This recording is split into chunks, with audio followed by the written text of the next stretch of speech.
The Secretary of Department of Public Safety and the Director of the Arkansas State Police. We're going to give a brief statement of facts, not answer any questions at this time. First, this situation is secure and it's contained. There are no active threats to the community. At approximately 11:38, 911 calls were received that there was an active shooting situation at the Mad Butcher grocery store in Fordyce. Law enforcement responded immediately and exchanged gunfire with a lone suspect. Unfortunately, we can confirm that 11 innocent civilians were shot and 3 of those are deceased. 2 law enforcement officers were injured in the exchange of gunfire. The suspect was also shot and taken into custody. The injuries to the officers and the suspect are not considered life-threatening.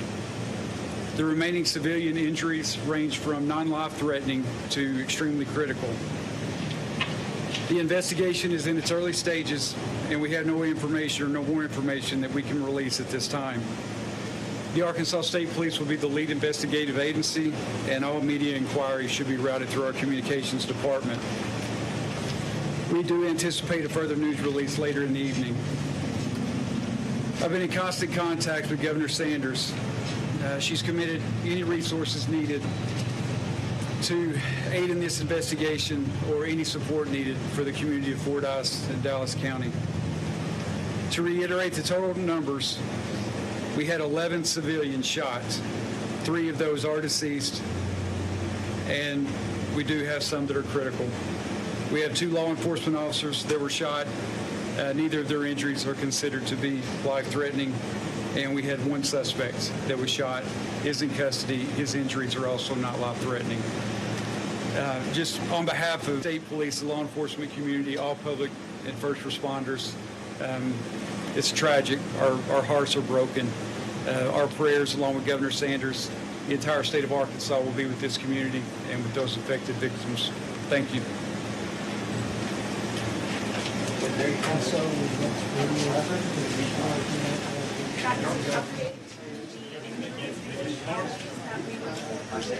Good day. I'm Tom Costello. We're coming on the news, as you saw, with breaking news. And the Dateline here is Fordyce, Arkansas, the latest spot for a mass shooting here in this country. The Arkansas State Police giving an update on the shooting at a grocery store where, according to police, 11 people have been shot, 3 people dead, 2 police officers also wounded, with sustaining non-life-threatening injuries, as well as the shooter who has been shot. NBC's Marissa Parra is following this very closely. Marissa, what else do we know about this response? And there's some video out there that captured some of this as it happened. Hey, Tom. So to kind of recap here on what we know, which is very little, and that is pretty much what we see in incidents like this, especially to this scale. As you just mentioned, 11 civilians shot, 3 people dead. They further elaborated that 2 law enforcement officers injured, the suspect also shot, taken into custody. But they did say that those who are remaining, their injuries are ranging from non-life-threatening to critical. They said that this happened around 11:30 this morning, local time in Arkansas. It was a grocery store called Mad Butcher. And so we're still waiting to learn more on what exactly unfolded there. But you mentioned some of that video, and I hope we can pull some of what we have gotten in-house on your screen, and we can show you some of what we've seen. Heavy police presence, as always expected in these moments. I also want to share some of the reaction that we're hearing. Of course, an outpouring of support for the victims and praise for people who responded so quickly. We heard from Sarah Huckabee Sanders, of course, that is the governor of Arkansas. She said, in quote, in part, and hopefully we can pull up her response on your screen in just a moment there. I'm going to wait for it, and we may not have it, so I'll read it for you directly. She said, quote, "I have been briefed on the tragic shooting in Fordyce." She continues, "I'm in constant contact with state police at the scene. I'm thankful to law enforcement and first responders for their quick and heroic action to save lives."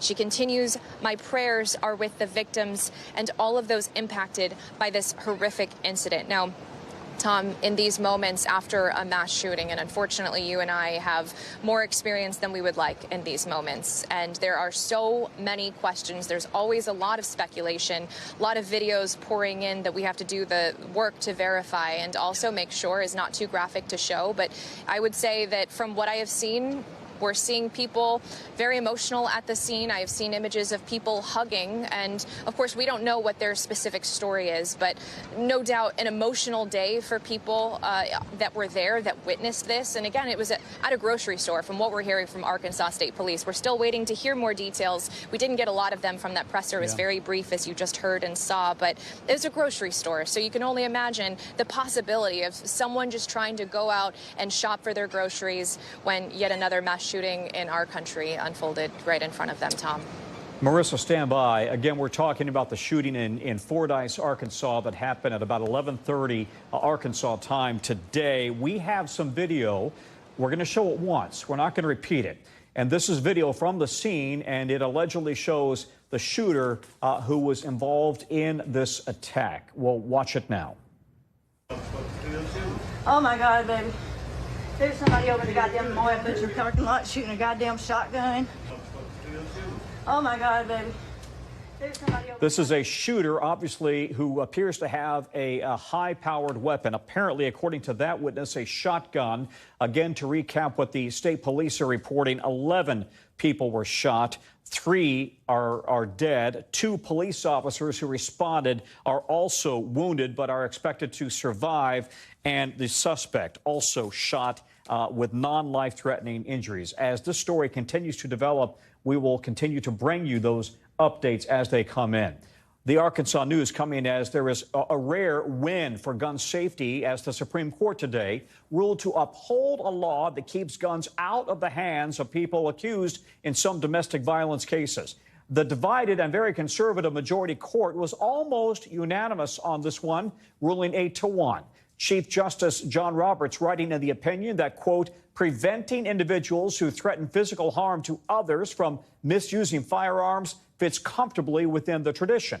The court has seen a slew of gun cases since it tilted sharply to the right during the Trump administration.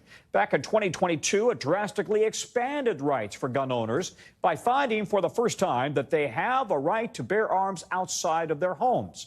NBC's Hallie is joining us now, but we start with legal analyst Laura Jarrett. Laura, the timing here is poignant. What did this 8-1 ruling today tell you about how this court sees gun rights right now?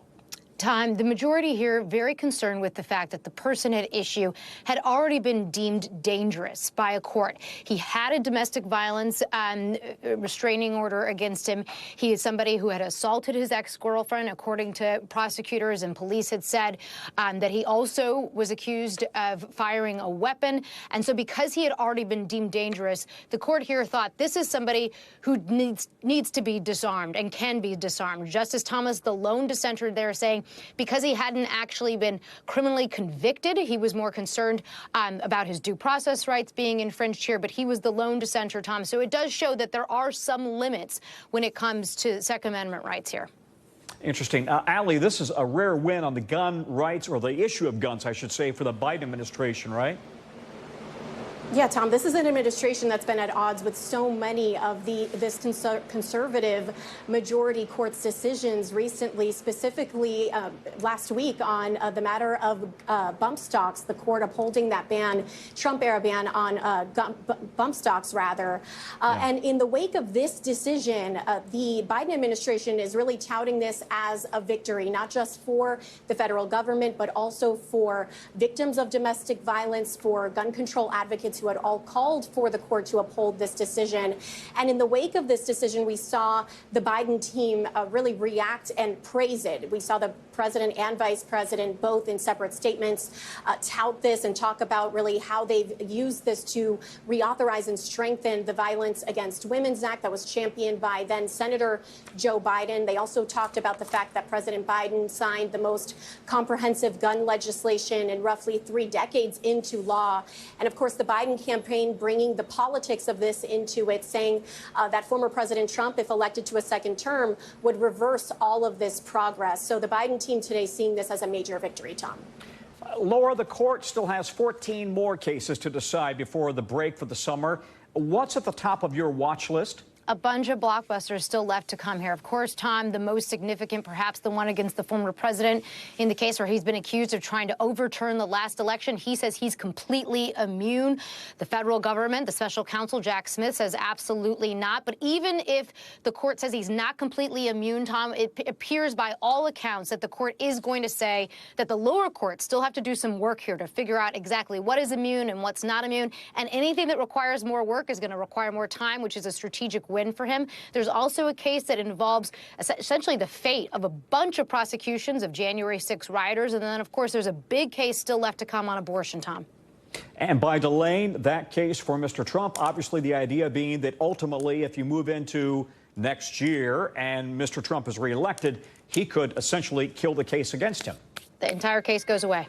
Yeah. All right. Hallie and Laura, thank you both very much. All right. Now to the record-breaking heat wave that is baking most of the country. Wherever you're tuning in from, it's probably hot. I mean, really hot. Tens of millions of us are still under heat alerts, with states up and down the East Coast breaking records with their sky-high temps. And if you're commuting and all of this, good luck. Amtrak now says the high temperatures may make trains operate at lower speeds, leading to delays of up to an hour. We've also seen some violent storm pockets. Check out Fenway Park in Boston during a Lana Del Rey concert last night. People started heading out of the stands after the stadium delayed the show and told people there to seek shelter from thunderstorms. And speaking of thunderstorms, one is expected to hit New Mexico, potentially bringing both relief but also flooding, as firefighters are still battling out of control deadly wildfires there. Our team is all over this story. NBC's Steve Patterson is in New Mexico right now. Meteorologist Bill Cairns is with us. But we start with NBC's George Solis in a very sizzling Philly. George, Philly has declared a code red heat emergency as the heat wave grows even more intense. But a lot of cities say this is now an EMS emergency priority. What's Philly doing as they head into a long, hot weekend? Hey, Tom. Yeah, as my daughter just recently learned to say, it is muy caliente here in Philadelphia. Heatadelphia, if you will. Behind me, that pool looking certainly inviting.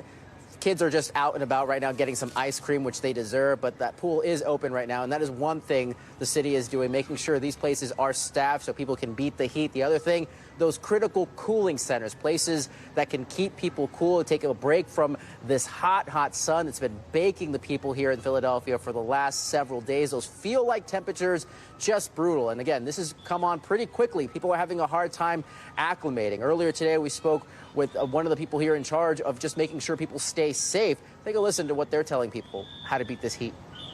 Whether it's the elderly, whether they're young people in a home and there are no air conditioners, Philadelphia is set up to accommodate those families. It's important because of the temperature that we have as many pools open as possible.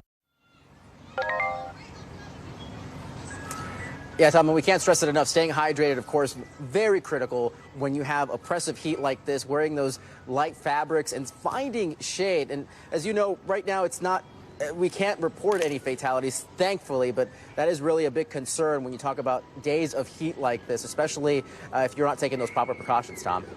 Okay, amigo, stay cool, as they say. We appreciate it. Let's go to Steve Patterson, who's in New Mexico right now. Steve, these fires are still 0% contained. So what's making them so hard to fight, and what are firefighters hoping for with the thunderstorms? Well, with that thunderstorm, I know you've been speaking about it. We are in it right now. It has been falling, the rain, pretty solid all day long. We're expected to get at least 2 inches. They're hoping, as we've been hearing, that it will lead to sort of a softening of the spread of the fire, which undeniably it has to happen. The humidity is much higher. The rain has been falling all day. And there's just so much moisture, more moisture on the ground. It saturates sort of what's happening as far as the firefight. So we're hearing from climatologists that that will lead to the slowing. Won't lead to it stopping, but certainly slowing. What they don't want, obviously, lightning strikes. We're not hearing about any at this point. And then when the ground does get this saturated, when when you have burn scars, it rolls right off soil like that, right? So the potential for flash flooding, the potential for more disaster on top of just the flames is very, very high. There are flash flood warnings in effect as we speak. The police behind me won't let us through primarily because of the rain, not necessarily the smoke and the fire. Meanwhile, though, that fire is difficult for many, many reasons. First of all, it's actually two fires, the South Fork fire and the Salt fire, burning in sort of similar directions, but two very different geographic areas very close together and pincering the town, which has already seen so much destruction. The estimate is somewhere around 1,400 buildings have been destroyed. The estimate on top of that is that 500 of those are homes. 2 people dead. This fire, though, still burning, well out of control. There is still so much fresh vegetation for it to chew up. Again, the hope is the rain will soften some of that, but that doesn't mean it will stop the slow and steady march that has been going on really this entire week. Residents here hoping with a federal disaster declaration that they will see some relief. Business owners hoping for that same relief. Tribal associations hoping for that same relief. All affected, and they will return to find a widespread destruction when some of these evacuation orders are lifted. Tom? Okay, Steve, thank you very much. Let's go now to Bill Cairns, who's watching it all from the map. I used to live right down the road from Ruidoso. I mean, wow. It is dry this time of year typically. When the heck is all of this heat going to stop, and will the rain help? Because you could also have thunderstorms that, tick off another fire. Yeah, that time of year when we get, it's a blessing to get the rain, but you get a lightning strike that's in an area that's outside the storm that doesn't get the rain, you get a new fire. So let's start with the heat in the east. This encompasses 67 million people. We've had some relief for a few lucky folks, but it is baking from the Ohio Valley all the way through the Mid-Atlantic, and now we've included D.C. to Richmond all the way down to Virginia Beach and Norfolk. So, Tom, congratulations. Nashville and Washington, D.C. are the 2 warmest cities right now. 98 degrees is the heat index. That's how it feels in the shade right now in those 2 cities. But you notice everybody here is in the mid-90s for the most part. We're all in this together. Earlier today, Newark Airport hit 100 degrees, by the way. And the only areas that are cooling off is northern New England yesterday and now central and southern New England. But you are paying the price for it. Big thunderstorms are rolling through Massachusetts. Hartford is under a flash flood warning. Big thunderstorms are just kind of lingering over you. So that's going to be a very difficult evening commute on a Friday, especially everyone heading out towards the Cape and getting to their vacation spots for the weekend. And these storms will make their way down to southern Connecticut shortly. Tomorrow, we're going to see near record heat. We may do it in D.C. 101 is the record high. We're going to be about 99 to 100. Richmond, same for you. And right through the Ohio Valley, everyone near record highs. It will trend cooler for some spots like Detroit and Chicago, but D.C. 99 on Sunday and then 93 and 93 on Tuesday. So, a little better, but the humidity is going to be high too. New York City gets a little improvement also towards Monday. I know we've been talking about the tropics after Alberto. We had these 2 areas of interest. I'm not making much out of either of these. The one near the coast of Jacksonville, Florida here, northeast Florida, it's spinning. The waves are high. Rip currents are dangerous. But as long as you're out of the water, everyone is just fine and safe. The other area will head into Mexico as we go through the weekend, bringing more heavy rain for them. But much of Texas should be okay. And finally, as we've been talking about, that rain, here's New Mexico, and here's Ruidoso. This is where we've been watching a flash flood warning all day long because of the burn scars, the light rain over the area. What we don't want to see is any heavy rain because then you get the mud and debris flows. So we're watching this closely. We don't want to get over the top of any of these yellows or oranges, but those are heading that way, Tom. So, it's good that this is helping firefighters. They are so happy, but we don't want any debris and mud flows to do significant damage. Yeah, this time of year, they just have their hands full. Bill, thank you very much. Right now, actor Alec Baldwin's legal team is trying and so far failing to get his trial thrown out related to the deadly shooting on the set of the movie Rust back in 2021. With another hearing to get the case thrown out still happening as we are on the air. Baldwin's lawyers are down to the wire on this one, with his trial set to start next month. He's charged with involuntary manslaughter and the death of the movie's cinematographer. As you know, her name, of course, is Halyna Hutchins. Baldwin pleading not guilty. NBC's Dana Griffin joins us now.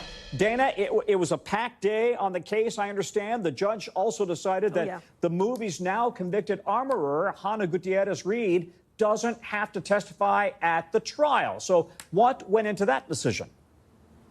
So the state wanted to grant Hannah Gutierrez-Reed immunity for her testimony because they say that she has information that could help prove their case, allegedly that he was not paying attention during her firearms training and that he was reckless and rushed her during some of those scenes. Well, the judge took that into note, and we also heard from her attorney who talked about what it might look like if she testifies. Listen to what he had to say. If Ms. Gutierrez-Reed testifies, there's no current restrictions about what could be asked of her, including on cross-examination. That testimony will undoubtedly be watched by millions of people. She doesn't want to be cooperative in this case. She does not want to answer the questions. And so this is why the defense is, or excuse me, why Hannah Gutierrez-Reed's attorney is concerned about that, because she's also facing another weapons-related charge connected to her time in New Mexico, where she allegedly brought a firearm into a nightclub. That's a whole nother story. So they don't want anything she says to kind of taint their upcoming case. Well, the judge says that she's not going to compel Hannah to testify, because usually when you're brought into, you're subpoenaed, you're brought in, you have to take the stand, but you could plead the fifth. But you could also be held in contempt. The judge says, I'm not going to hold her in contempt because it's clear she doesn't want to testify. But the prosecutor said, hey, we still want to keep her as an option, and we will likely call her. And there's probably more motions that'll come out in the next couple of weeks. So it'll be interesting to see if she actually takes that stand. Tom? Okay, Dana, we'll watch it. Thank you very much. Now to some breaking news just coming into us. We are learning a Nevada judge has dismissed a case against 6 fake electors who declared former President Donald Trump won the 2020 presidential election. The judge says that the state filed the case in the wrong jurisdiction. We're hearing from the state's top prosecutor that he or she is planning to appeal immediately. Remember, this decision comes after a grand jury in December indicted 6 Republicans as part of an investigation probe into the 2022, make that the 2020 presidential election. We'll be keeping an eye on this and bring you more as we get it. Today, the federal judge overseeing former President Trump's federal classified documents case seemed to sound skeptical about the Trump team's legal argument that the indictment should be thrown out altogether. The Trump team is arguing that the special counsel's appointment itself is unconstitutional because it wasn't appointed by law or by Congress. Mr. Trump is accused of holding on to classified documents after leaving office, despite repeated requests from the government for him to return the documents. The case has been moving at a snail's pace. The judge seems to be in no rush, throwing out a trial start date without scheduling a new one. So there's virtually no chance that we will see a trial before the November election. NBC's Kendall Lanian is outside the courthouse in Fort Pierce, Florida, where 3 days of hearings are taking place. So, Ken, the judge doesn't seem like she's going to go for this argument from Mr. Trump's legal team. Is that surprising, given what we think is kind of her bias in this case? No, Tom, it's not surprising. What's surprising is that she held this hearing at all. Many legal experts said that this was not really a close question. This argument has been made in the context of other special counsels, including Robert Mueller and David Weiss, the special counsel who's prosecuting Hunter Biden, and it lost on all counts, even at the appeals court level. So legal experts were really surprised that Judge Aileen Cannon devoted a day of hearings to this issue, and they were even more surprised that she allowed so-called friends of the court, outside lawyers, to come in and argue this constitutional question before her. They say that she's acting more like an appellate judge than a trial judge, because whatever she rules on this, she's not going to be the last word. This will be appealed, and it may go up to the Supreme Court. So there's no reason for her to have this huge day-long hearing with all this argument about it and briefing papers. And the way she's handling this and other issues is the reason that this case is taking so long. It's not normal. She's not using the magistrate, for example, that she has at her disposal to dispense with some of these motions. She's keeping it all to herself.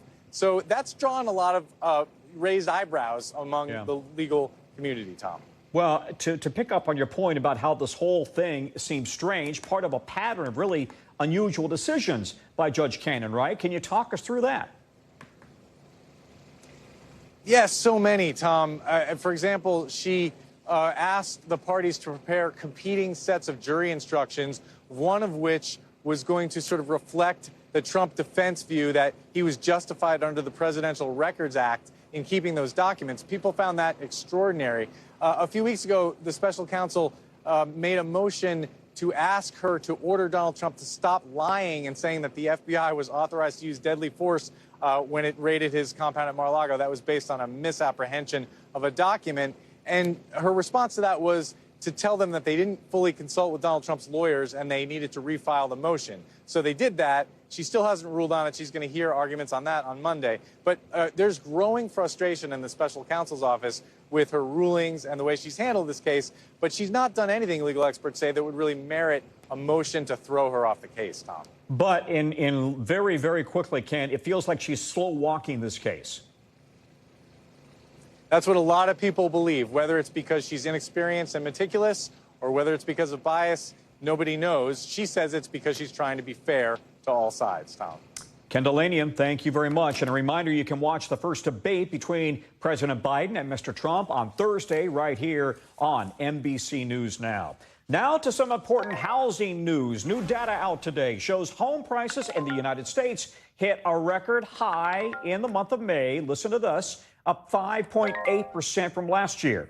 The National Association of Realtors reports the median price of an existing home selling for more than $419,000. That's the national median. Now, here's what's interesting. The new record comes even with mortgage rates still so high. So here's the breakdown then. A mortgage payment on a typical home today is more than double what it was about 5 years ago, and home prices are more than 50% higher. How could this be happening? Well, basically, sales have stalled, falling for the third straight month during what's traditionally the busiest time of year. CNBC's Diana Quick is here to help us understand. Diana Olick, sorry, is here to help us explain all of this. Diana, is this supply and demand? It's hard to understand. If rates are high, sales are falling, why are home prices going up? Yeah, Tom, at face value, it doesn't make any sense, right? Usually when you have a market situation like this, you do see home prices come down. But there are really two factors at play here. And one is, as you say, that supply and demand. The market is still very lean. Even though we're seeing supply go up, it's coming up from a record low supply. Why? Because we had this rush on housing during the first couple of years of the pandemic. But even just before the pandemic, the market was very lean because the home builders had not yet recovered, believe it or not, from the great financial crisis. Remember the subprime mortgage crisis? They all just basically stopped building for a while and were building at very, very low levels. So you had this market deficit in supply. Then you had this massive demand from 2020 through 2023. Even now, there's still a lot of demand and still very low supply. But there's also something else going on in this Realtors report on prices. You said it, it's the median. The median is the middle of where the prices are selling, and it's being skewed higher because the top of the market is what's selling. Just to give you an example, homes priced below $250,000, they're way down from a year ago. Homes priced between $250,000 and $500,000, which is where that median is, they're just up 1% year over year. Homes priced over $1 million, they're up 23% year over year. The high end of the market is selling. There's more supply, and buyers are not as influenced by mortgage rates. Boy, that is such an interesting point. I mean, obviously, if you're wealthy and you're buying a house that's expensive, you know, you may not need a mortgage or you can afford the higher interest rate. So what can home sellers and prospective buyers then expect from the market in the coming months? You know, there's a lot of talk about maybe the Fed will cut rates. We don't know yet. Yeah, I think it's a hurry up and wait. I really think a lot of buyers and sellers are going to sit on the sidelines. We're hearing that from real estate agents because we're waiting to see, will the Fed lower interest rates? Will that have an impact on mortgage rates? Do I want to buy now if I'm at a higher rate? Do I want to maybe date the rate and refinance later if rates come down? Only if you have that kind of money to do it. But really, a lot of buyers and sellers are sitting on the sideline because, remember, sellers don't want to trade up to a 7% mortgage rate if they don't have to. The vast majority of homeowners now have rates around 3%. So maybe if it gets into the 6%, that's not as painful for a seller. And for a buyer, they might want to wait not just for mortgage rates to come down, but to see where the economy is going. And don't forget that presidential election that has some people edgy about their finances as well. Yeah. Dating the rate. That's a new one for me. Diana, thank you very much.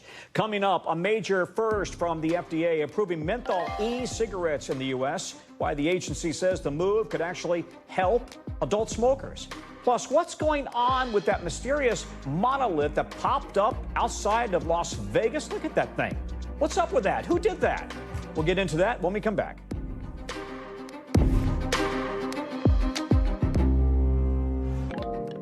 Okay, all your boyfriends and girlfriends, husbands and wives, can you sue if somebody promises to take you to the airport and then doesn't? One woman in New Zealand who sued her boyfriend just found out the answer. That's coming up in our 5 things. But first, the FDA is giving the go-ahead to market the first menthol-flavored electronic cigarettes for adult smokers, signaling that vaping can actually help reduce the harms of traditional tobacco smoking. The agency is authorizing 4 products from the company Enjoy, but, and this is a big but, the FDA is still saying that these products are not safe and people who don't already smoke should not use them. But the move is part of a sweeping FDA review aimed at putting the multi-billion-dollar vaping industry under the microscope after years of regulatory delays here. Dr. Akshay Syed joins me now to talk through this. Doctor, what does today's decision mean? I mean, trying to follow the FDA lately has been kind of like a ping pong ball, right? First, they moved to ban e-cigs, and now they come back and they're saying we're not going to ban menthol e-cigs. Hey, Tom. Yeah, so to summarize here for those who haven't been following this, it's essentially a balance, right? It's a balance between giving people effective options to help them quit smoking and also this public health sort of emergency that we've seen recently where our youth has been addicted to these vape cartridges. And what you're seeing the FDA here, Tom, released tonight, I think we have a statement here. I'm essentially saying that the benefits of getting people to quit smoking are in their mind outweighing the youth to the risk to the youth. And I think, you know, a lot of eyes are going to be on this, Tom, right? You're seeing a lot of public health outrage over this, and a lot of people are going to be watching. How are they going to be marketing this product? Is it something that kids are going to be attracted to? Is it something that's really going to maintain in the world of quitting smoking? But to answer your question, you're absolutely right. It has been a ping pong ball, and you're really trying to see in the FDA balance between getting people to quit smoking and the risks to our youth. So to be clear, they're not arguing that e-cigs are healthy. Are they arguing that it's a way to wean yourself off of traditional tobacco? Is that the point? Exactly, that's the point. We don't want people who aren't using either of these to start vaping, but if you are somebody who is smoking, there's about 30 million smokers in this country, Tom, and only less than 1 in 10 of them actually are able to quit every year. So if you are one of those people and you are looking for an alternative, the FDA today is saying that this is something that you should try. This is something that, in their mind, can get you to quit smoking. But to be clear, Tom, if you're not already a smoker, this isn't something the FDA is recommending that you go out and give a try. All right, Dr. Sayel, thank you very much. Let's get you over now to the 5 things our team thinks you should know about tonight. Number 1, former Trump advisor Steve Bannon asking the Supreme Court now to keep him out of prison while he appeals his conviction for contempt of Congress. He was sentenced to 4 months in prison 2 years ago. He is supposed to report on July 1st. Number 2, more than 500,000 portable battery chargers sold exclusively at Costco are being recalled after reports that they can overheat and catch fire. The devices, called My Charge Power Hub All-in-One, have allegedly caused at least 2 house fires. The company says there's been no report of any injuries requiring medical attention, but if you have one, the company says stop using it immediately and contact it for a free replacement. Number 3, Justin Timberlake set to perform in Chicago tonight for the first time after being arrested. The singer was charged with driving while intoxicated in New York earlier this week. He pleaded not guilty, and he will be back in court late in July. Number 4, police in Vegas have removed that mysterious metal slab we told you about that just appeared on a hiking trail. These monoliths started showing up around the world during the pandemic. Police say they took this one down because of public safety and heat concerns. They still don't know who put it there or how or why.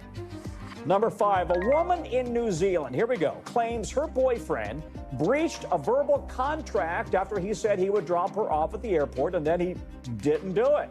When he never showed up, the woman missed her flight. She told the New Zealand Disputes Tribunal that she wants compensation for a new plane ticket and other costs. The tribunal ultimately dismissed her claim, saying the man's promise fell short of being an actual contract. We don't know if the couple are still a couple. When we come back, police in Wisconsin stopping to watch a building on the move where it's going very slowly. Plus, something to chew on, the viral men's beauty trend that's got some parents concerned. Does your jawline need some work? That's coming up in our original.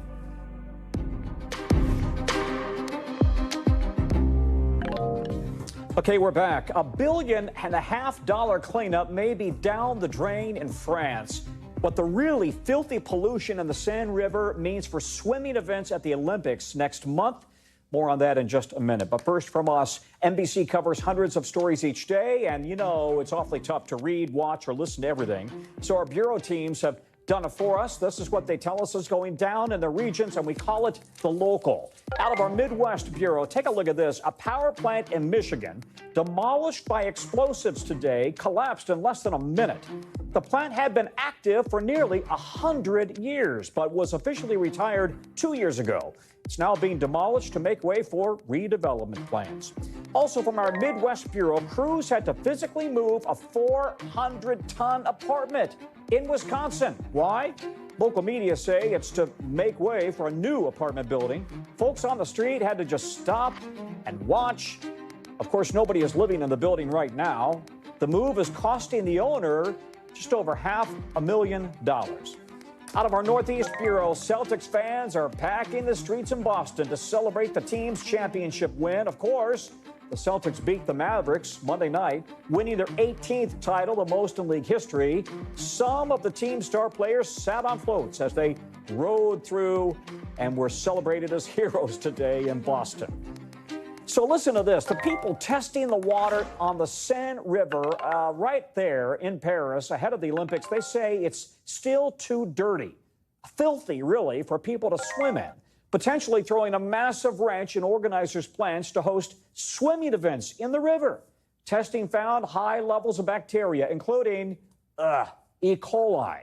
The health announcement comes before a scheduled protest in the French capital where attendees will supposedly, brace yourselves, they're going to do number 2 in the river, meant to draw attention to what protesters say is wasteful spending on the games, as if doing number 2 won't cost more money. NBC's Josh Letterman is following this for us. So, Josh, still not clear if this protest will happen. It certainly wouldn't help the situation, right? But is it too late for organizers to do anything about how filthy that river is? The games are just a month away.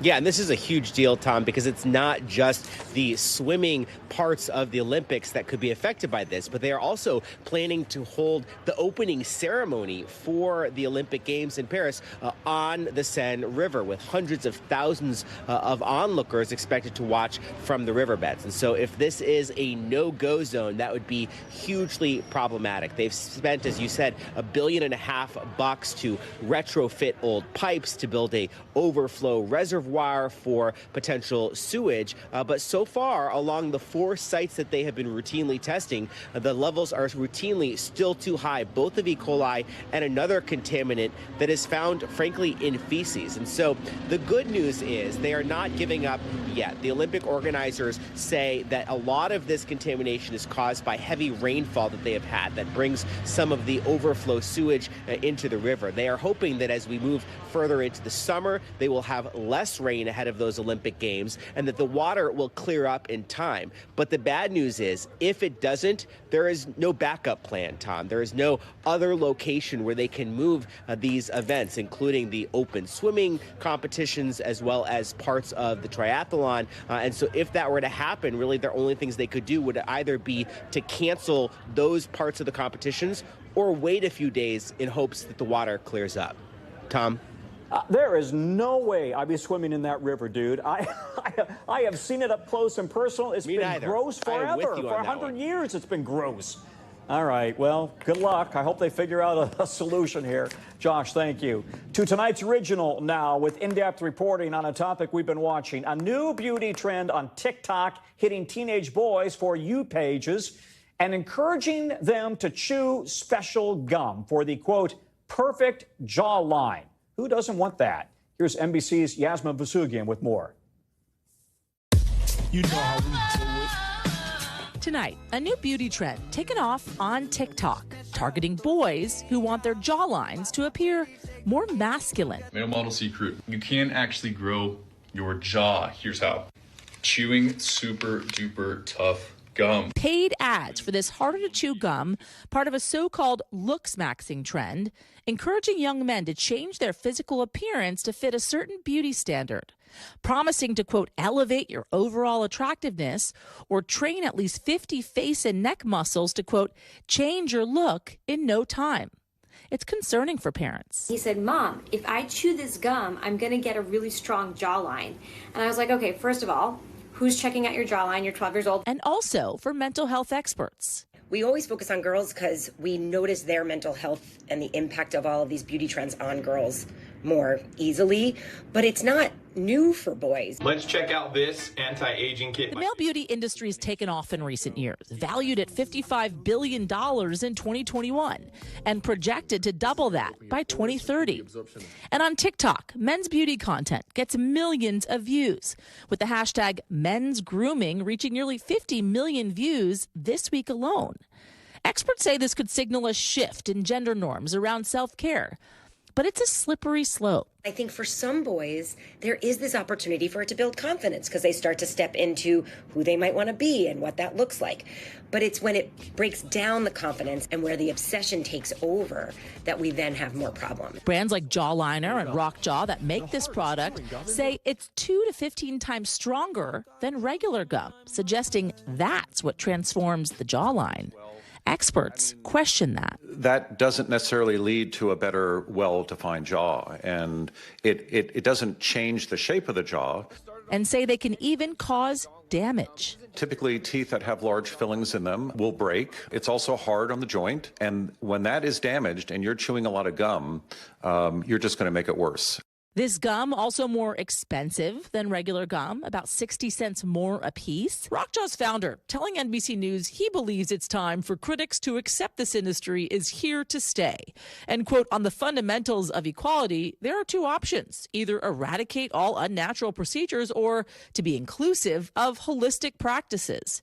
And that their customer base is mostly, in his words, corporate professionals, athletes, and CEOs of companies, not teenage boys. Jawliner saying their gum is not meant for everyday use and don't recommend it for people who have jaw issues. I think our young men wants to have a sexy, nice jawline and wants to have I think a more masculine look in general. And they also don't recommend it for another group. I would not recommend to do this for people which are younger than 18 years, yes. But concerns over how this impacts young men's idea of masculinity and their mental health are not going away for parents. If I have a 12-year-old who feels like his jawline has to look a certain way, what is that ingraining in his psyche of what he should or shouldn't look like a couple of years from now? Yasmin Vasugian, NBC News.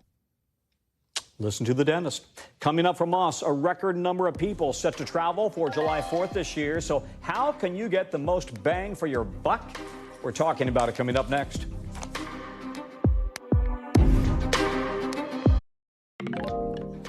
We're back. A massive software outage, now in its third day, could have thousands of car dealerships across the country and Canada slamming the brakes on sales. The software from company CDK Global is used at some 15,000 dealers. Its products handle everything from records to scheduling. It says 2 cyber incidents forced it to shut down its systems, leaving thousands of dealerships unable to access information about deals and customer appointments at a time when, guess what? Summer car sales are heating up. CNBC's Eamon Javers has more. That's right. Today is the third full day of fallout for auto dealerships across the country after a cyber attack at retail technology and software provider CDK, which makes software that powers many dealers across the country. Now, CDK says this was a 2-tiered attack hitting the company on Tuesday and Wednesday. The company told the Reuters news service that it's working to reinstate its service and get dealers' businesses back to normal as soon as they can. The company says it works with more than 15,000 retail locations across North America. Celebrity motor car company owner Tom Maioli described what dealers are facing.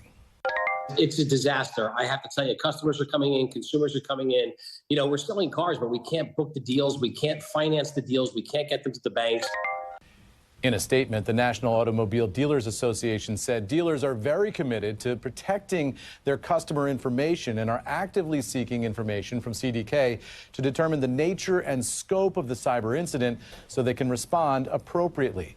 So far, no word at all today from the company on who may have been responsible for this attack, whether any ransom has been demanded, or when dealers will see their services restored. Back over to you. Okay, Eamon Javers, thank you very much. So are you planning to travel this summer? If so, you're not alone. And what's on everybody's mind is how much is all going to cost. AAA expects a record number of people heading out on trips this year, nearly 71 million Americans traveling, up 5% from last year. And while you might expect all those people would drive prices higher, the good news is the cost of travel actually is coming down. Everything from gas to airfares to rental car prices are down compared to this time last year. NBC's Brian Chung joins us now. So, Brian, we're talking pretty big numbers here and a huge part of the economy. Tell me, what are you seeing about some of the spending trends and how folks can get the most bang for their buck this summer? Is it too late? Yeah, well, Tom, happy summer to you and happy summer to all the Americans that are planning out their travel this season. When it comes to how much is expected to be spent, well, one estimate from Allianz expects $221 billion to be spent for summer vacation. Now, that, though, might stretch a little bit farther this year when you talk about that average spend being about $2,800 per vacationing household. And that's because the cost of traveling is going to go a lot farther because it's cheaper. When you talk about airfares down 2%, according to government data from the Bureau of Labor Statistics, car rentals are down 8.8% compared to this time last year. And hotel rates, as far as we're hearing, are about flat, which means that hopefully that budget can get you a little bit nicer in terms of accommodation and just travel to get there. Now, when it does come to obviously the uniqueness of each vacation itinerary, of course, it's going to depend on where you're going. But broadly speaking, across the board, Tom, we are seeing cheaper prices and also gasoline prices, even for those that are traveling by car. A little bit cheaper, down about 14 cents compared to this time last year.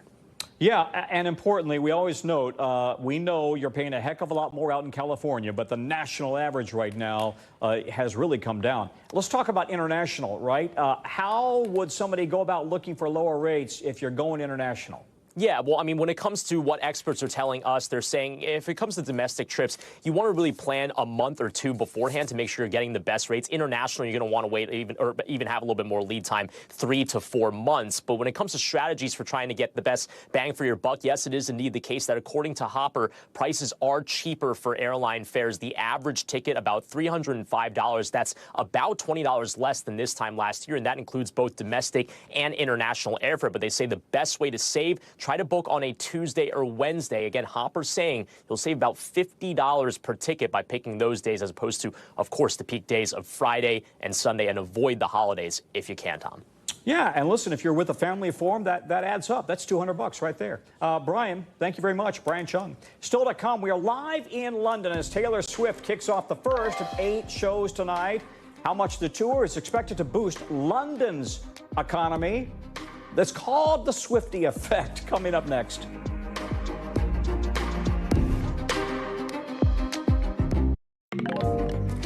Okay, right about now, global superstar Taylor Swift is wrapping up her first of 8 shows at London's Wembley Stadium as the Eras economic tour de force sweeps through Europe. Because along with a nearly 4-hour-long concert, she's bringing hundreds of thousands of fans to the UK and the mainland.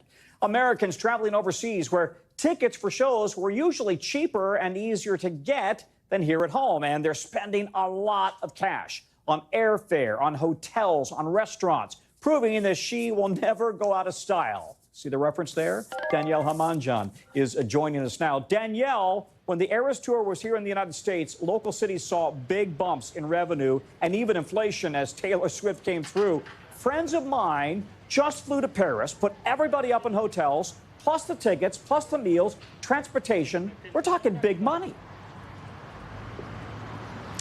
We're talking big money, and I could spend the next half hour going through a long list of mind-blowing numbers when it comes to this woman, but I'll stick to these facts. 3 shows this weekend, another 5 in August. Combined, they're looking at a boost to the London economy of $380 million. You said it. They're spending money on flights, on hotels, on restaurants. Needless to say, Sadiq Khan, the London mayor, is delighted that she is performing here. More shows than anywhere else in the world. This is the only city where she's coming back twice.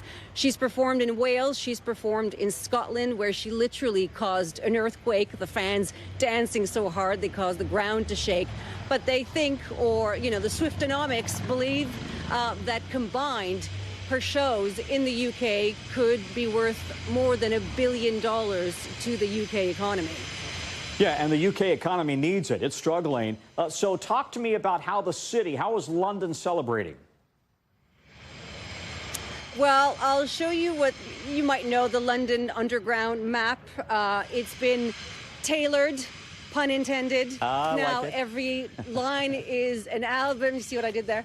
It's now a Taylor Swift album. Every station is now a Taylor Swift song. The London Transport says they have combined two icons. Speaking of iconic, take a look at Buckingham Palace. They wanted it on the action today.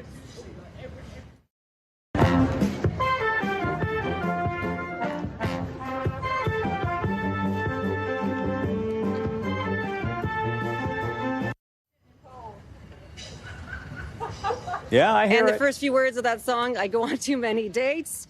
Shake it off, which might be the new motto of the royal family. Who knows? Maybe it should be, actually, Tom.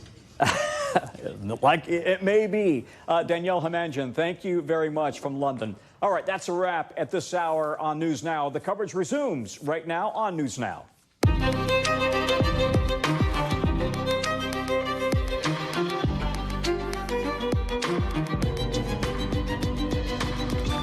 And good Friday to you. We come on the air with the rising death toll from that shooting in Arkansas, the nation's latest mass shooting. We are learning now that 3 people were killed when a gunman opened fire in a grocery store. What we're just now hearing from the police in the last hour or so. Also breaking news out of Nevada. Prosecutors reacting after a judge dismissed their case against 6 false electors who claimed Donald Trump won the 2020 election. And the Supreme Court upholding the law that keeps guns out of the hands of domestic abusers. What it means for the ongoing fight over gun restrictions. Plus record heat over most of the country, out of control wildfires out west. We'll tell you what we could see in the coming hours, and then when we might get some relief.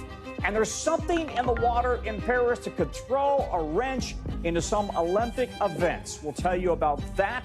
You may not want to go swimming in the river.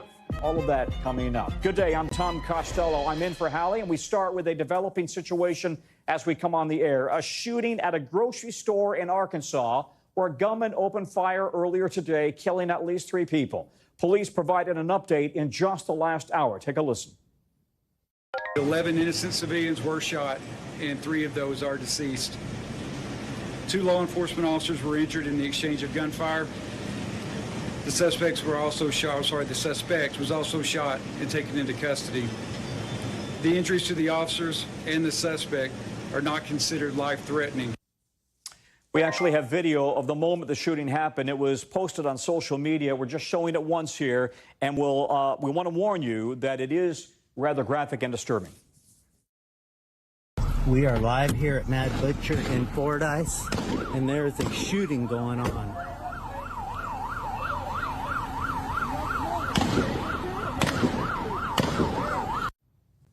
Clearly a high-caliber weapon. NBC's Marissa Parra is on top of all of this for us. Marissa, what more do we know about the shooting and the shooter? Hey, Tom. Well, details are coming in very slowly. And of course, we are in the process of verifying everything that we are seeing. All those videos posted across social media. You showed one very disturbing one just now. But here's what we know. Here's what we do have confirmed. Here's what has been relayed to us by police. They said not long ago, 11 civilians shot, 3 people dead. They said 2 law enforcement officers injured. The suspect was shot by police, taken into custody, and has non-life-threatening but critical injuries, Tom. And so they said that all of this unfolded around or just after 11:30 local time. Remember, this is Central Time. It's in Arkansas, Fordyce, Arkansas specifically, a grocery store called Mad Butcher. And for some context, this area is about 70 miles south of the capital in Little Rock, Arkansas. Now, the governor of Arkansas, Sarah Huckabee Sanders, has weighed in. She said, in part, I'm going to read this to you unless we're able to pull her statement in full on your screen in just a moment, but I am going to read this from my screen, what she said. She said, quote, I have been briefed on the tragic shooting in Fordyce, and I'm in constant contact with state police at the scene. I am thankful to law enforcement and first responders for their quick and heroic action to save lives. She continues, my prayers are with the victims and all of those impacted by this horrific incident. And so, Tom, just to recap, 11 civilians shot here, and that's a number of people who we will undoubtedly try to tell their story as soon as we learn more about who they are. But I've already started reading through interviews with witnesses, with survivors that our affiliate in that area has done. And they say just about what you expect. They're shocked by this, deeply saddened, undoubtedly traumatized, unable to process the trauma of what they just witnessed not that long ago, talking about cowering in the corner, glass shattered around them, bullets flying by them, missing them by inches. So, Tom, this is in the very early stages here. So much to unpack, of course, including the motive. So much to learn, not just about what happened, what the potential motive was behind an atrocity like this, but most importantly, about those victims, Tom. And those are things that we'll be digging into in the coming hours. Yep. Thank you very much, Marissa. We really appreciate it. All right, now let's go to more breaking news that we have just into us. A Nevada judge has dismissed a case against 6 false electors who declared that former President Donald Trump won the 2020 presidential election. The Nevada judge says the state filed the case in the wrong jurisdiction. We're hearing from the state's top prosecutor that they are, in fact, planning to appeal immediately. Remember, this decision comes after a grand jury in December indicted 6 Republicans as part of an investigation into the 2020 presidential election. Let's bring in now NBC legal analyst, Angela Senadella. And Angela, so what comes next? Where can this case potentially go from here? Hey there, Tom. So yeah, the Attorney General has already indicated that they will be attempting to appeal this and take this to the Supreme Court. However, the issue there is that it appears that if the crimes have indeed allegedly happened in districts that are far away from Las Vegas, it is unclear the Supreme Court would necessarily rule in their favor. The state's argument there is that it really affected everyone across the state. But again, it's usually not where the victims reside, where the district jurisdiction is. It's really about where the crimes allegedly happened. So now for the defense, though, this could be a real win, because if that appeal does not go through, then because the statutes of limitations is actually passed on these crimes, it appears that the prosecutors could not rebring this case, which means that it would just all go away, Tom. Wow. All right. Angela, thank you very much. Today, a rare win for gun safety. The Supreme Court ruled to uphold a law that keeps guns out of the hands of people accused in some domestic violence cases. The divided and conservative majority court was almost unanimous on this one, ruling 8-1. Chief Justice John Roberts wrote in the opinion that, quote, preventing individuals who threaten physical harm to others from misusing firearms fits comfortably within tradition. The court has seen a slew of gun cases since it tilted sharply to the right during the Trump administration. Back in 2022, it drastically expanded rights for gun owners by finding for the first time that they have the right to bear arms outside of their homes. NBC's Hallie is joining us now, but let's start with NBC legal analyst Danny Savalos. And Danny, you wouldn't expect any restrictions on gun ownership to come from this conservative court. Why did most of them decide that they would, in fact, go that way in this case? Because Zacky Rahimi, the party in this case, was such an undesirable, dangerous person that it probably helped tilt the scales. Although even without Rahimi being as dangerous as he was, it was really likely in this case that the Supreme Court was going to conclude that the requirement of the Supreme Court that someone either be not law-abiding or not responsible in order to take away their firearms, it was really a linguistics trip to go from there to deciding that someone was dangerous such that you can disarm them under the statute, which, by the way, just to give you some context, this subsection of the disarming statute is so rarely brought. It's it's nothing compared to the felon in possession part of the same statute. So even though statistically the significance may not be that great, the mere fact that the Supreme Court weighed in on the Second Amendment right is very significant. Hallie, these Supreme Court decisions take on a bit more meaning in an election year, of course. What's the message from the campaign in the wake of this news? Yeah, Tom, we've even seen President Biden bring this up on the campaign trail recently, reminding voters of the power that presidents have to change the balance of the court based on their nominations to the Supreme Court. But in the wake of this decision, the Biden team's reaction is especially notable given the backdrop here, as the Biden administration has been at odds with so many of this conservative majority court's decisions recently. Most recently, their decision in another gun case last week to overturn that Trump-era ban on bump stocks. But today, this court ruling is seen as a major victory for the federal government, for the Biden administration. We saw the Biden campaign weave the politics of this into the mix with, of course, the 2024 election looming over this. And they're arguing that a second Trump presidency would reverse all of this progress, and reminding voters that we have heard the former president vow to reverse all of the gun control measures put into place under a Biden administration. And the Biden campaign is telling NBC News in a statement, quote, protecting domestic abuse survivors from gun violence should never be a question. But the fact it even had to be considered shows just how extreme Donald Trump and the gun lobby are. There's only one candidate in this race fighting to save lives from gun violence, and that is Joe Biden. Tom, we also saw reaction from the president and vice president, both of them touting the work they've done on this issue, touting their work to strengthen the Violence Against Women's Act, the gun legislation they signed into law that's the most comprehensive in 3 decades, that, among other things, strengthens background checks for specifically domestic abusers. And both of them, in their reaction, again, calling on Congress to do more to control these gun restrictions. Tom. Hallie, thanks. Hey, Danny, you know, there's just 3 weeks left in the Supreme Court term. Are there, well, we know there are more cases to watch here, but what's at the top of the agenda in your mind? 3. We have immunity, immunity, and immunity. Those are it. There are some important cases still coming down the pike, but Rahimi, as you see there, was decided. Idaho versus the Idaho case, it's an abortion case. Of course, it's very significant. And of course, the Fisher case that you see up there could overturn, or excuse me, could invalidate some of the prosecutions, including against Donald Trump, for January 6th. But all eyes appear to be on immunity. At least that's what I'm looking for, because a decision on immunity could affect the pending criminal cases against Donald Trump and could potentially end them. And so for that reason, they are really, to many, the most significant ones still on the way from the Supreme Court. And the Supreme Court has put off all these major cases to the very end. So now it's packed into the last week, and they have to come out in the next couple weeks. Okay, guys, hey, Danny, I heard a little person calling Daddy a minute ago, so you got some work to do there on the home front. Have a great Friday, great weekend. Thanks, guys. Really appreciate it. All right, now to the record-breaking heat wave that's baking most of the country, wherever you're tuning in from. Yeah, it's hot, hot, hot, to quote that 80s song. Tens of millions of us are still under heat alerts, with states up and down the East Coast breaking records with their sky-high temperatures. If you're commuting and all of this, if you're on Amtrak, good luck. Amtrak says the high temps are making trains operate at slower speeds, leading to delays of up to an hour. We've also seen some violent storm pockets.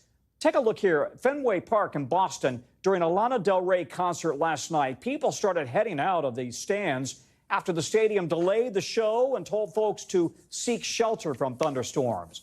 Speaking of thunderstorms, one is expected to hit New Mexico, potentially bringing both relief but also flooding, potentially lightning. Firefighters are still battling out-of-control deadly wildfires there. Our team is all over the story for you. NBC's Steve Patterson is in New Mexico, but we begin with George Solis in Philly. George, Philly has declared a code red heat emergency as this heat wave even becomes more intense. Talk about what that means in terms of making sure that people are safe, and I guess that, you know, EMS is ready for this.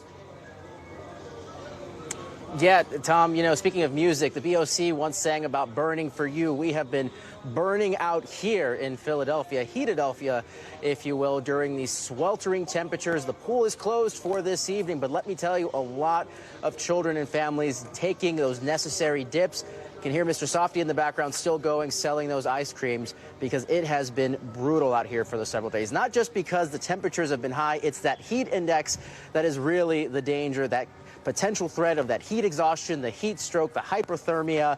Officials here in Philadelphia, of course, taking this heat very seriously. They have those cooling centers that have also been open. And, of course, they have their advice for the elderly, for pregnant women, for anyone that is susceptible to this heat. Take a listen.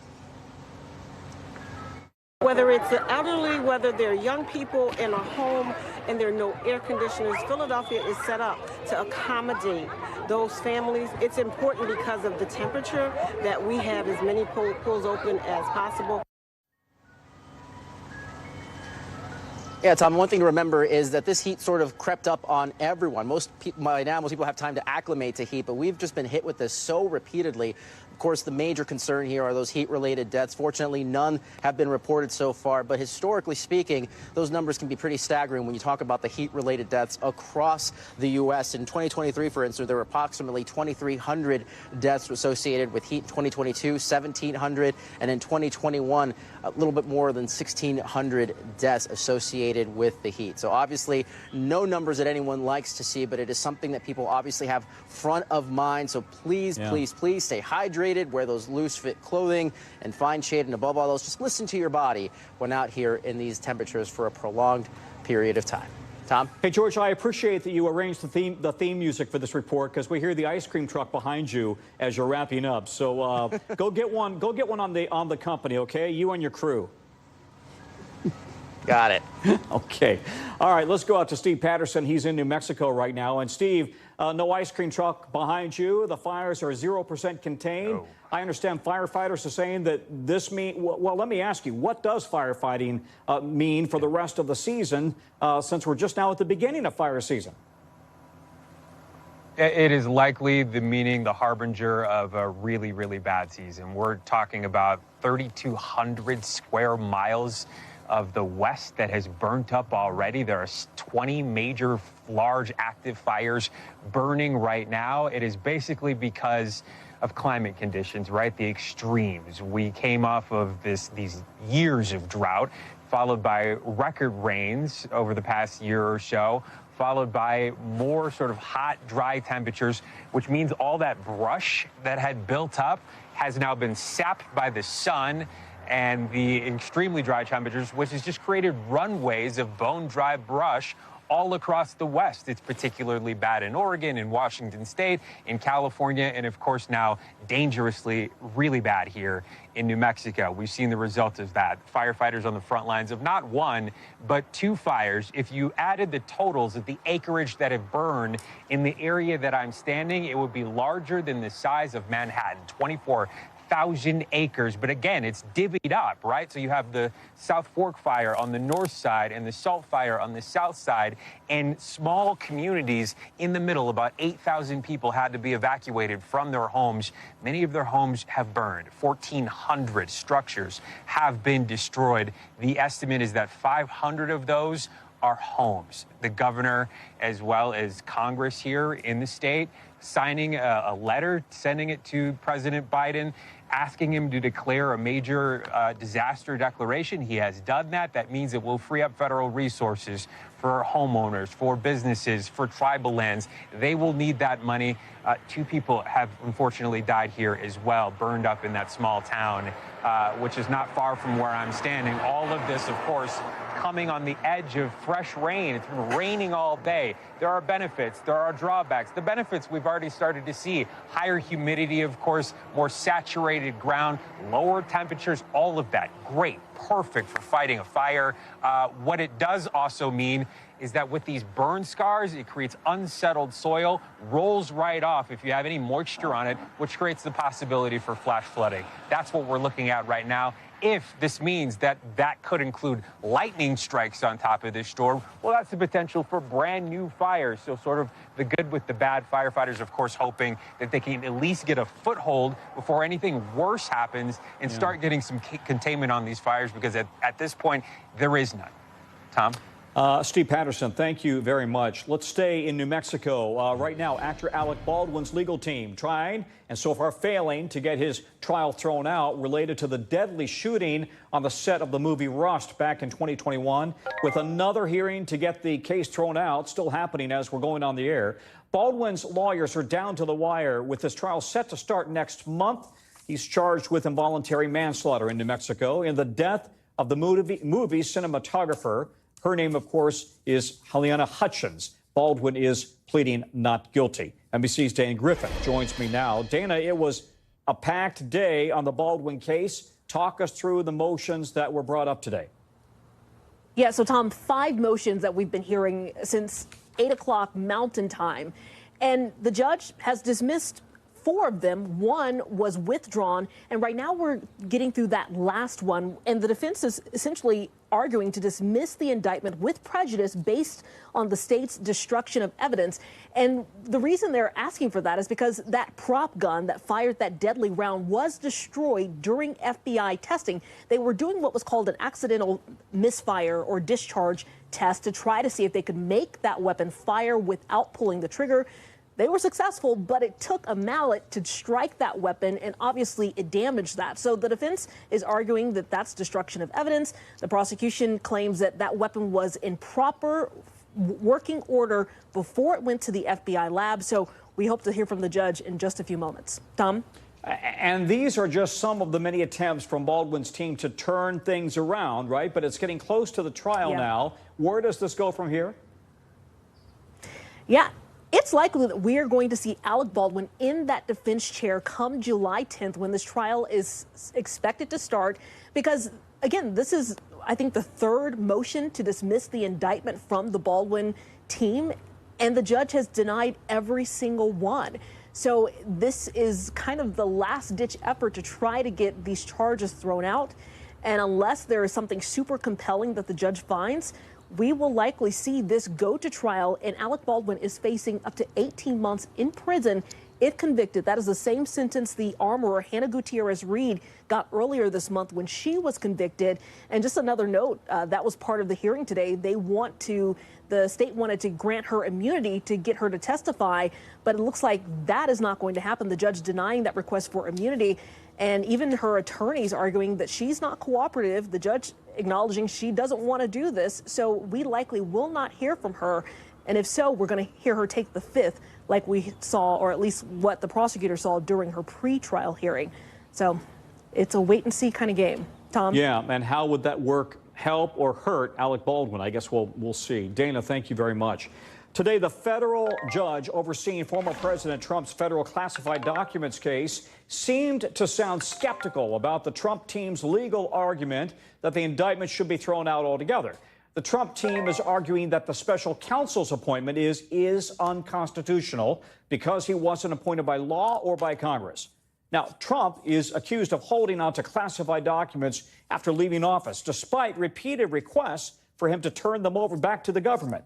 The case has been moving at a snail's pace. The judge seems to be in no rush, throwing out a trial start date without scheduling a new start date. So there's virtually no chance that we'll see a trial before the November election. NBC's Ken Delaney is outside the courthouse in Fort Pierce, Florida. So, Ken, the judge doesn't seem like she's going to go for this argument from Mr. Trump's legal team. Is that surprising, given what we think is kind of her bias in this case? No, Tom, it's not surprising. What's surprising is that she held this hearing at all. Many legal experts said that this was not really a close question. This argument has been made in the context of other special counsels, including Robert Mueller and David Weiss, the special counsel who's prosecuting Hunter Biden, and it lost on all counts, even at the appeals court level. So legal experts were really surprised that Judge Aileen Cannon devoted a day of hearings to this issue, and they were even more surprised that she allowed so-called friends of the court, outside lawyers, to come in and argue this constitutional question before her. They say that she's acting more like an appellate judge than a trial judge, because whatever she rules on this, she's not going to be the last word. This will be appealed, and it may go up to the Supreme Court. So there's no reason for her to have this huge day-long hearing with all this argument about it and briefing papers. And the way she's handling this and other issues is the reason that this case is taking so long. It's not normal. She's not using the magistrate, for example, that she has at her disposal to dispense with some of these motions. She's keeping it all to herself. So that's drawn a lot of raised eyebrows among the legal community, Tom. Well, to pick up on your point about how this whole thing seems strange, part of a pattern of really unusual decisions by Judge Cannon, right? Can you talk us through that? Yes, so many, Tom. For example, she asked the parties to prepare competing sets of jury instructions, one of which was going to sort of reflect the Trump defense view that he was justified under the Presidential Records Act in keeping those documents. People found that extraordinary. A few weeks ago, the special counsel made a motion to ask her to order Donald Trump to stop lying and saying that the FBI was authorized to use deadly force when it raided his compound at Mar-a-Lago. That was based on a misapprehension of a document.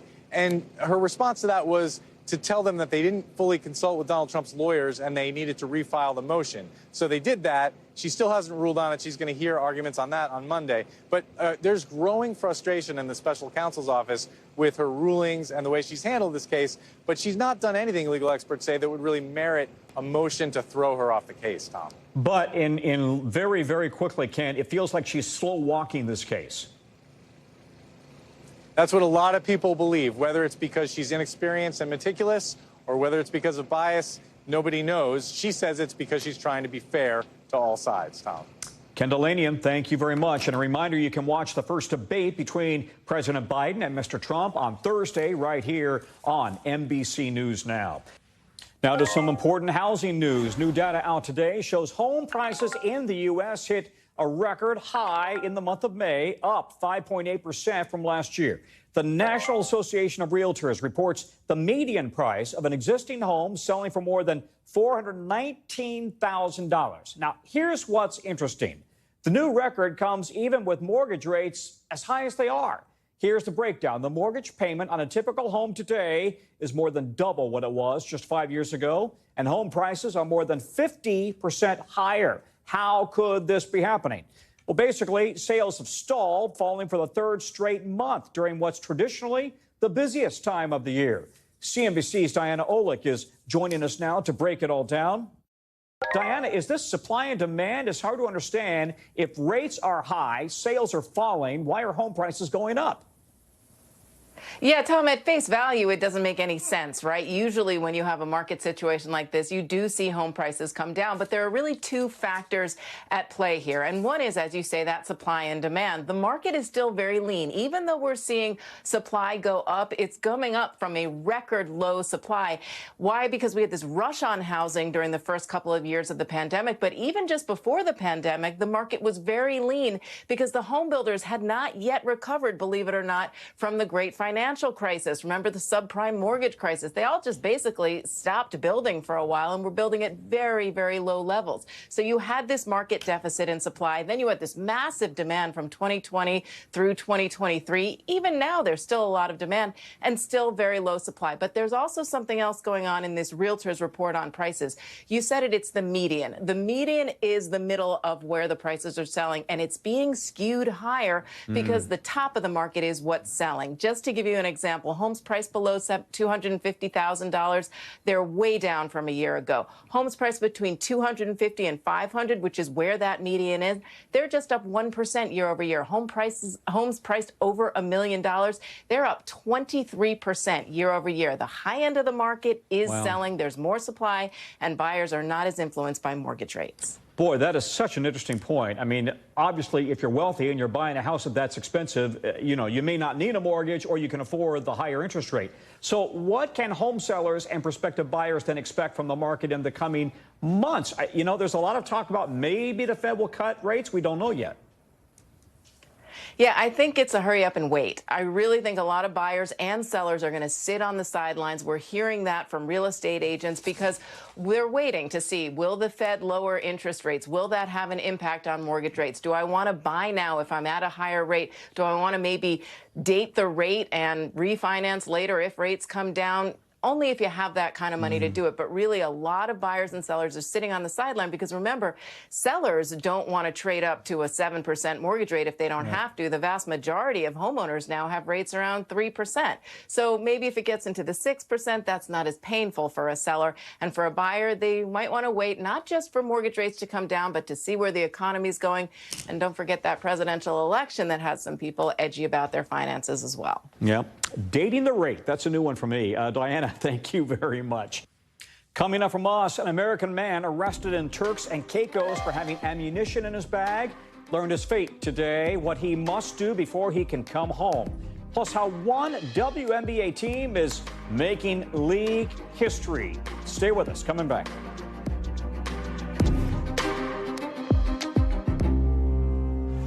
We're back. Have you heard about this? The viral men's beauty trend that has some parents concerned. Does your jawline need a little work? That's coming up in our original report tonight. But first from us, the FDA is giving the go-ahead for the first time to market some menthol-flavored electronic cigarettes for adult smokers, signaling that vaping may actually help reduce the harms of traditional tobacco smoking. The agency is authorizing 4 products from the company called Enjoy. But, and this is a very big but, the FDA still says these products are not safe and people who don't already smoke should not use them. Now, the move is part of a sweeping FDA review aimed at putting the multi-billion-dollar vaping industry under the microscope after years of regulatory delays. Dr. Akshay Sayel joins me now. Doctor, what does today's decision mean? I mean, trying to follow the FDA lately has been kind of like a ping pong ball, right? First, they moved to ban e-cigs, and now they come back and they're saying we're not going to ban menthol e-cigs.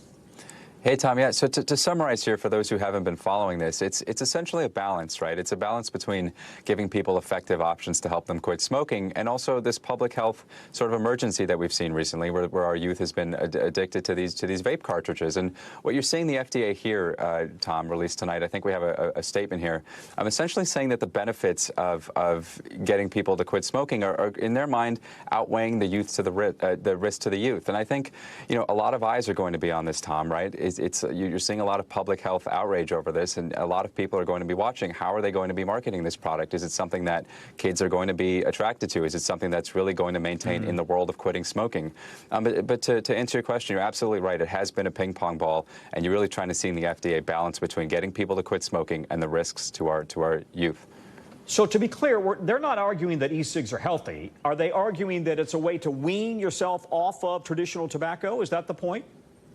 Exactly. That's the point. We don't want people who aren't using either of these to start vaping. But if you are somebody who is smoking, there's about 30 million smokers in this country, Tom, and only less than 1 in 10 of them actually are able to quit every year. So if you are one of those people and you are looking for an alternative, the FDA today is saying that this is something that you should try. This is something that, in their mind, can get you to quit smoking. But to be clear, Tom, if you're not already a smoker, this isn't something the FDA is recommending that you go out and give a try. All right. Dr. Sayel, thank you very much. Over now to the 5 things our team thinks you should know about tonight. Number 1, an American is avoiding prison time after being arrested in Turks and Caicos back in April for having ammunition in his bag. The judge ordered Ryan Watson to pay a $2,000 fine. Once he's done that, he can go back home to Oklahoma. Remember, he could have gotten a minimum of 12 years in prison under an only recently amended firearms law in the Turks and Caicos. Number 2, more than 500,000 portable battery chargers sold exclusively at Costco are being recalled after reports that they can overheat and catch fire. The devices, called My Charge Power Hub All-in-One, have allegedly caused at least 2 house fires. The company says there have been no reports of injuries requiring medical attention. But if you have one, it says stop using it immediately. Contact it for a free replacement. Number 3, Justin Timberlake set to perform in Chicago tonight for the first time since being arrested. The singer was charged with driving while intoxicated in New York earlier this week. He has pleaded not guilty. He'll be back in court in late July. Number 4, the Las Vegas Aces, now the first WNBA team to sell out all of their regular season home games. Back in March, the team also became the first WNBA team to ever sell out its allotment of season tickets. Good for them. And number 5, singer Gracie Abrams posting a video of Taylor Swift putting out a fire in her New York home. Take a listen.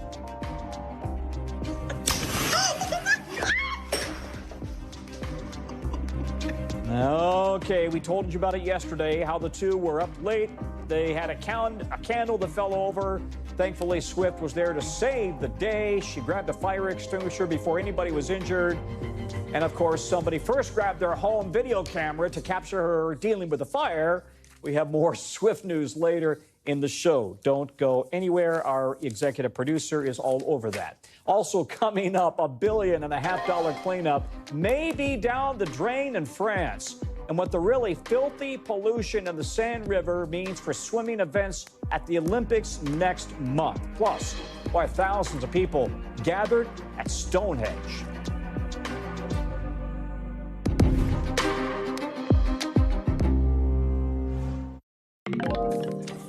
We're back. NBC covers hundreds of international stories every day. You know, it's awfully tough to read, watch, or listen to everything, so our teams have done it for you. Here's a look at what they say is going on in their areas. We call it the global. Out of Saudi Arabia, at least 500 people, maybe more, have died during the Hajj pilgrimage this year as temperatures soared past 124 degrees, killing worshippers traveling to the Islamic holy site, the Kaaba in Mecca.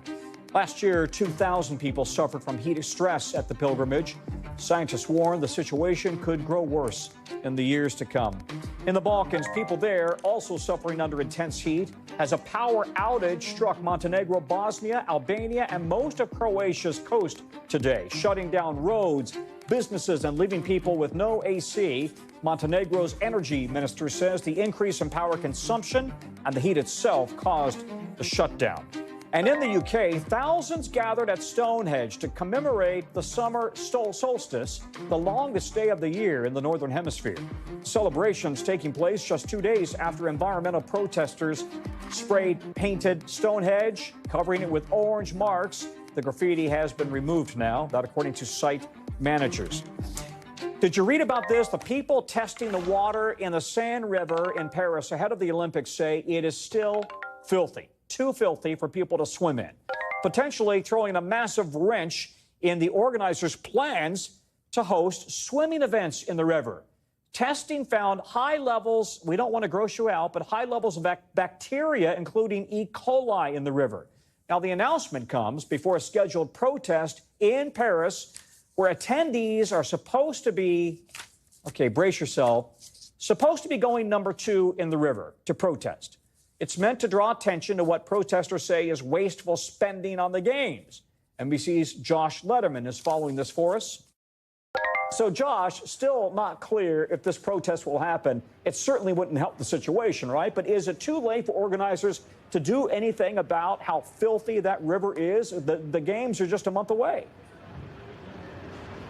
Yeah, and this is a huge deal, Tom, because it's not just the swimming parts of the Olympics that could be affected by this, but they are also planning to hold the opening ceremony for the Olympic Games in Paris on the Seine River, with hundreds of thousands of onlookers expected to watch from the riverbeds. And so if this is a no-go zone, that would be hugely problematic. They've spent, as you said, $1.5 billion to retrofit old pipes, to build a overflow reservoir reservoir for potential sewage. But so far, along the 4 sites that they have been routinely testing, the levels are routinely still too high, both of E. coli and another contaminant that is found, frankly, in feces. And so the good news is they are not giving up yet. The Olympic organizers say that a lot of this contamination is caused by heavy rainfall that they have had that brings some of the overflow sewage into the river. They are hoping that as we move further into the summer, they will have less rain ahead of those Olympic Games and that the water will clear up in time. But the bad news is, if it doesn't, there is no backup plan, Tom. There is no other location where they can move these events, including the open swimming competitions as well as parts of the triathlon. And so if that were to happen, really the only things they could do would either be to cancel those parts of the competitions or wait a few days in hopes that the water clears up. Tom? There is no way I'd be swimming in that river, dude. I have seen it up close and personal. It's been gross forever. For 100 years, it's been gross. All right, well, good luck. I hope they figure out a solution here. Josh, thank you.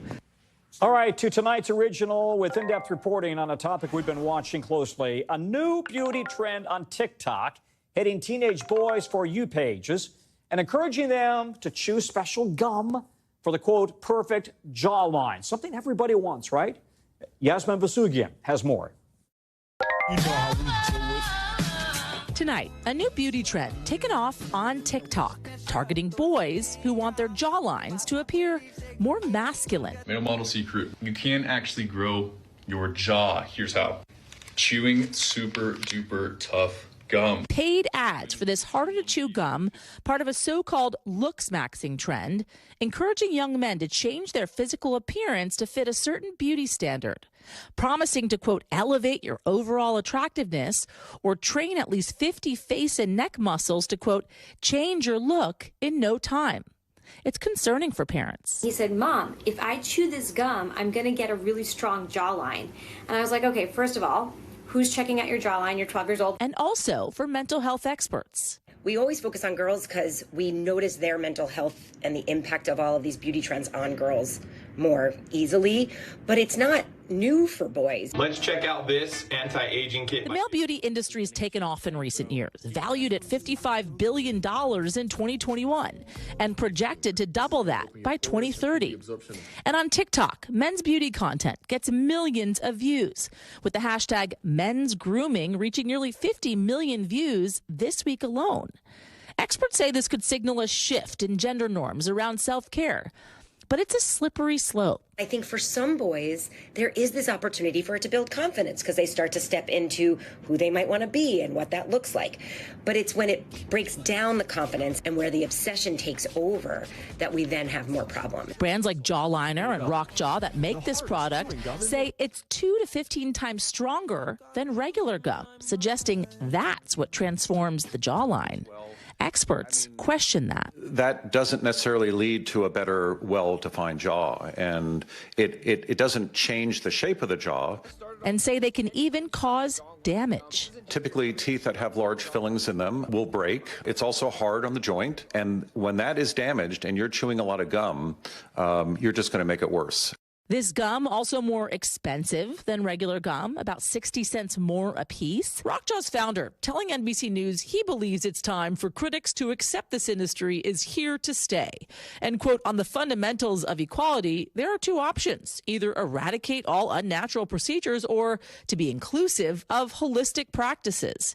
And that their customer base is mostly, in his words, corporate professionals, athletes, and CEOs of companies, not teenage boys. Jawliners saying their gum is not meant for everyday use and don't recommend it for people who have jaw issues. I think our young men wants to have a sexy, nice jawline and wants to have I think a more masculine look in general. And they also don't recommend it for another group. I would not recommend to do this for people which are younger than 18 years, yes. But concerns over how this impacts young men's idea of masculinity and their mental health are not going away for parents. If I have a 12-year-old who feels like his jawline has to look a certain way, what is that ingraining in his psyche of what he should or shouldn't look like a couple of years from now? Yasmin Vasugian, NBC News. Listen to the dentist. Coming up from us, a record number of people set to travel for July 4th this year. So how can you get the most bang for your buck? We're talking about it coming up next.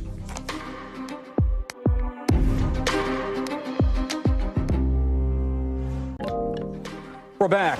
A massive software outage now in its third day could have thousands of car dealerships across the country and Canada slamming the brakes on sales. The software from company CDK Global is used at some 15,000 dealers. Its products handle everything from records to scheduling. It says 2 cyber incidents forced it to shut down its systems, leaving thousands of dealerships unable to access information about deals and customer appointments at a time when, guess what? Summer car sales are heating up. CNBC's Eamon Javers has more. That's right. Today is the third full day of fallout for auto dealerships across the country after a cyber attack at retail technology and software provider CDK, which makes software that powers many dealers across the country. Now, CDK says this was a 2-tiered attack hitting the company on Tuesday and Wednesday. The company told the Reuters news service that it's working to reinstate its service and get dealers' businesses back to normal as soon as they can. The company says it works with more than 15,000 retail locations across North America. Celebrity motor car company owner Tom Maioli described what dealers are facing. It's a disaster. I have to tell you, customers are coming in, consumers are coming in. You know, we're selling cars, but we can't book the deals. We can't finance the deals. We can't get them to the banks. In a statement, the National Automobile Dealers Association said dealers are very committed to protecting their customer information and are actively seeking information from CDK to determine the nature and scope of the cyber incident so they can respond appropriately. So far, no word at all today from the company on who may have been responsible for this attack, whether any ransom has been demanded, or when dealers will see their services restored. Back over to you. Okay, Eamon Javers, thank you very much. So are you planning to travel this summer? If so, you're not alone. And what's on everybody's mind is how much is all going to cost. AAA expects a record number of people heading out on trips this year, nearly 71 million Americans traveling, up 5% from last year. And while you might expect all those people would drive prices higher, the good news is the cost of travel actually is coming down. Everything from gas to airfares to rental car prices are down compared to this time last year. NBC's Brian Chung joins us now. So, Brian, we're talking pretty big numbers here and a huge part of the economy. Tell me, what are you seeing about some of the spending trends and how folks can get the most bang for their buck this summer? Is it too late? Yeah, well, Tom, happy summer to you and happy summer to all the Americans that are planning out their travel this season. When it comes to how much is expected to be spent, well, one estimate from Allianz expects $221 billion to be spent for summer vacation. Now, that, though, might stretch a little bit farther this year when you talk about that average spend being about $2,800 per vacationing household. And that's because the cost of traveling is going to go a lot farther because it's cheaper. When you talk about airfares down 2%, according to government data from the Bureau of Labor Statistics, car rentals are down 8.8% compared to this time last year. And hotel rates, as far as we're hearing, are about flat, which means that hopefully that budget can get you a little bit nicer in terms of accommodation and just travel to get there. Now, when it does come to obviously the uniqueness of each vacation itinerary, of course, it's going to depend on where you're going. But broadly speaking, across the board, Tom, we are seeing cheaper prices and also gasoline prices, even for those that are traveling by car. A little bit cheaper, down about 14 cents compared to this time last year. Yeah, and importantly, we always note, we know you're paying a heck of a lot more out in California, but the national average right now has really come down. Let's talk about international, right? How would somebody go about looking for lower rates if you're going international? Yeah, well, I mean, when it comes to what experts are telling us, they're saying if it comes to domestic trips, you want to really plan a month or two beforehand to make sure you're getting the best rates. Internationally, you're going to want to wait even have a little bit more lead time, 3 to 4 months. But when it comes to strategies for trying to get the best bang for your buck, yes, it is indeed the case that according to Hopper, prices are cheaper for airline fares. The average ticket about $305. That's about $20 less than this time last year, and that includes both domestic and international airfare. But they say the best way to save, try to book on a Tuesday or Wednesday. Again, Hopper's saying you'll save about $50 per ticket by picking those days as opposed to, of course, the peak days of Friday and Sunday, and avoid the holidays if you can, Tom. Yeah, and listen, if you're with a family of four, that adds up. That's $200 right there. Brian, thank you very much. Brian Chung. Still to come, we are live in London as Taylor Swift kicks off the first of 8 shows tonight. How much the tour is expected to boost London's economy. That's called the Swiftie effect. Coming up next.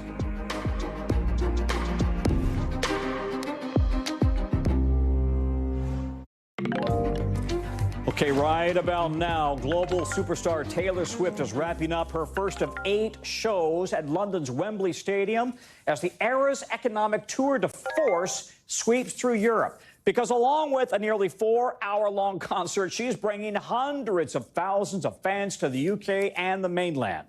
Americans traveling overseas where tickets for shows were usually cheaper and easier to get than here at home, and they're spending a lot of cash on airfare, on hotels, on restaurants, proving that she will never go out of style. See the reference there? Danielle Hamanjan is joining us now. Danielle, when the Eras Tour was here in the United States, local cities saw big bumps in revenue and even inflation as Taylor Swift came through. Friends of mine just flew to Paris, put everybody up in hotels, plus the tickets, plus the meals, transportation. We're talking big money.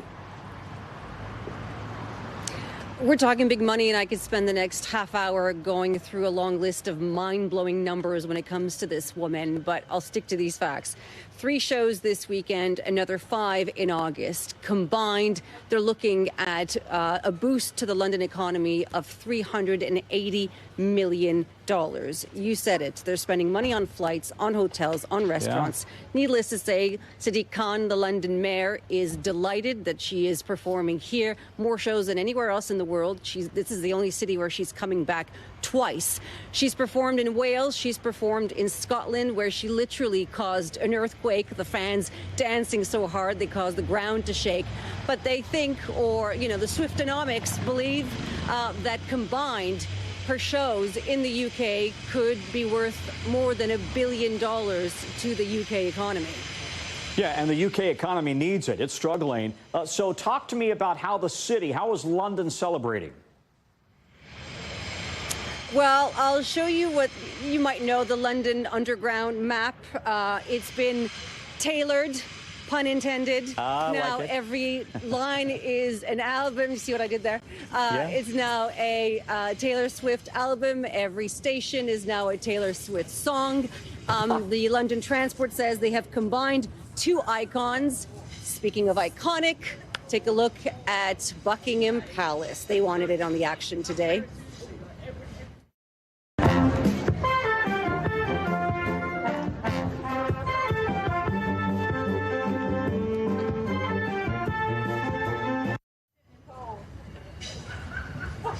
Yeah, I hear it. And the first few words of that song, I go on too many dates. Shake it off, which might be the new motto of the royal family. Who knows? Maybe it should be, actually, Tom. Like it may be. Danielle Hamanjan, thank you very much from London. All right, that's a wrap at this hour on News Now. The coverage resumes right now on News Now. Thanks for watching. Stay updated about breaking news and top stories on the NBC News app or follow us on social media.